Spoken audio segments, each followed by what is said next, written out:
সিয়াটলের মাঠে আসতে পারেনি ভ্রজনিয়ার মা। ভিসার জটিলতার চেয়েও বড় ইস্যু হয়ে দাঁড়িয়েছিল অর্থ। সময়মতো টাকা পরিশোধ করতে পারেনি কেপ ভার্দের গোলরক্ষক। তার মাও মাঠে বসে দেখতে পারেনি ছেলের নায়ক বনে যাওয়ার আখ্যান। বিশ্বকাপের এইচ গ্রুপে মঙ্গলবার রাতের লড়াই ছিল স্পেন বনাম ভ্রজনিয়ার।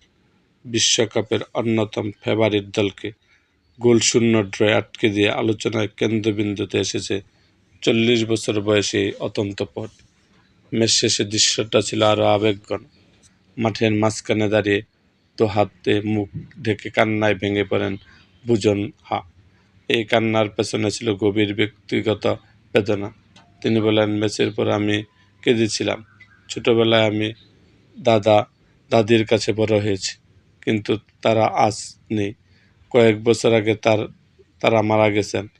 আমার মাও এখানে আসতে পারেননি ভিসা জটিলতায় আর অর্থনৈতিক কারণে। সময় মতো সব কিছু করা সম্ভব হয়নি।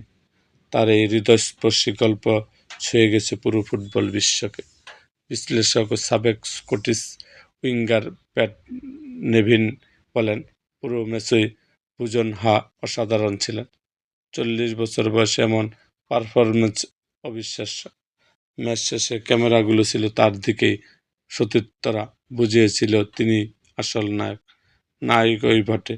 40 বছর বয়সী ভ্রজনিয়া এই ম্যাচে কেপ ভার্দের হয়ে করেছেন 7টি দুর্দান্ত সেভ।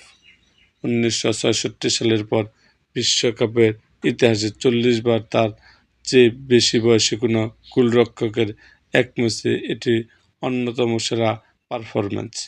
তবে আক্ষেপ, তার মা মাঠে ছিলেন না। তিনি নিশ্চয়ই টিভির পর্দায় ছেলের নায়ক খচিত লড়াই দেখে খুশিতে কেঁদেছেন। এই কান্না আনন্দের। এরকম আরও ভিডিও পেতে আমাদের মুক্তাগাছার ইতিহাস মিডিয়া ইউটিউব চ্যানেলটি সাবস্ক্রাইব করুন এবং পাশে থাকা বেল আইকনটি বাজিয়ে দিন।